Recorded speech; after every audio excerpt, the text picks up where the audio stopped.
మహిళల్నే ముందు పెట్టాలని నా ఎంబడి పడతా ఉన్నారు. ఎందుకంటే మహిళలు ఇంట్లో ఆడవాళ్ళు చక్కగా ఉంటే ఇల్లు చక్కగా ఉంటది.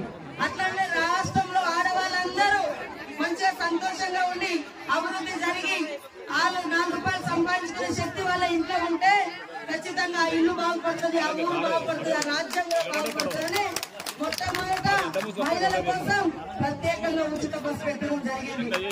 ఆ ఉచిత బస్సు అడ్డుకోవాలని వాళ్ళు పేదలకు పోయిన ప్రభుత్వం ఏమి చేయలే. వాళ్ళ వడ్డీ రూపాయలు కూడా మనం మీకు ఇయ్యలే, మహిళలకు ఏమి ఇయ్యలే. కానీ ఉచిత బస్సు ఎవరు ఎక్కుతారమ్మా? పేదోళ్ళు ఎక్కుతారు. పేదింటి ఆడపిల్లలు ఉచిత బస్సు ఎక్కుతా అంటే కళ్ళాల నిప్పులు పోసుకున్నారు వాళ్ళు. టీఆర్ఎస్ వాళ్ళు వద్దు అని రకరకాలుగా వీళ్ళు కొట్టుకుంటారు. బస్సులలో కూర్చొని ఆడోళ్ళు కలిసి ఉన్నారు.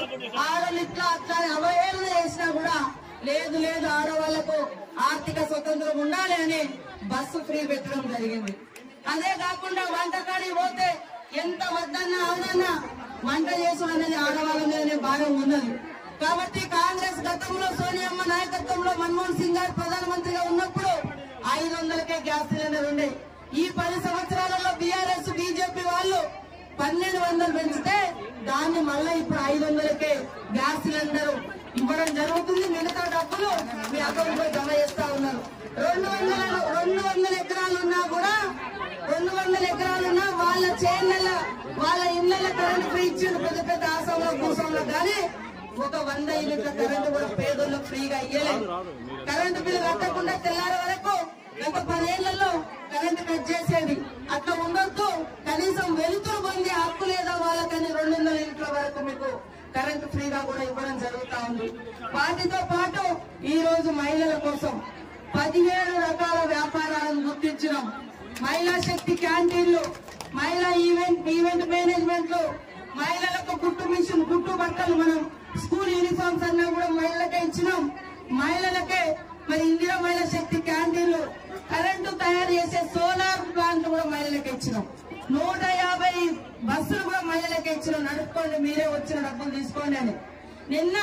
నిన్న 32 జిల్లాలలో మండలంలో ఎవరైతే ఫిషరీస్ చేపలు పట్టుకుని చేపల వృత్తిలో ఉన్నటువంటి మహిళా సంఘం సభ్యురాలకు 6 లక్షలు మాఫీ చేసి 4 లక్షలు వాళ్ళు కట్టేటట్టుగా ఒక వెహికల్ ఇచ్చినాం.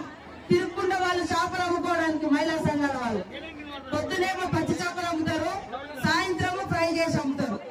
అట్లా కూడా ఎట్లా వీలైతే అట్లా మహిళలకు వ్యాపారంలో ముందుకు రాణించాలని పెట్టడం జరుగుతుంది.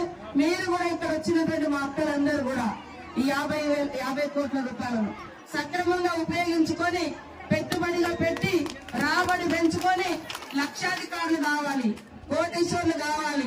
ఇవాళ ఒక పేపర్ వేసిన ఆయన ఇంటింటికి దిగి పేపర్ వేసే అతను 1000 కోట్లకు అధిపతి. ఇవాళ ఇంటింటికి దిగి పాల ప్యాకెట్లు వేసే అటువంటి వాళ్ళు మరి 1000 కోట్లను సంపాదించుకోగలిగిండు. ఒక కూలింటి బిడ్డ మరి పెద్ద వ్యాపారవేత్త కాగలిగిండు. కాబట్టి ఇవాళ ఇల్లును చక్కదిద్దే అంత ఓపిక ఉన్నటువంటి మహిళలు వ్యాపారంలో కూడా అద్భుతంగా రాణించగలుగుతారు, రాణిస్తున్నారు. కాబట్టి ధైర్యంగా మరి సక్రమంగా మీ డబ్బును ఉపయోగించుకోవాలని కోరుకుంటూ ఎప్పుడు కూడా ప్రజా సంక్షేమమే కాంగ్రెస్ లక్ష్యం, సీఎం రేవంత్ రెడ్డి గారి లక్ష్యం. నిన్ననే మరి సావిత్రిబాయి పూలే పుట్టినరోజు. ఆమె తల్లి చదువు చెప్పింది. ఆడవాళ్లకు చదువు వద్దన్నప్పుడు సావిత్రిబాయి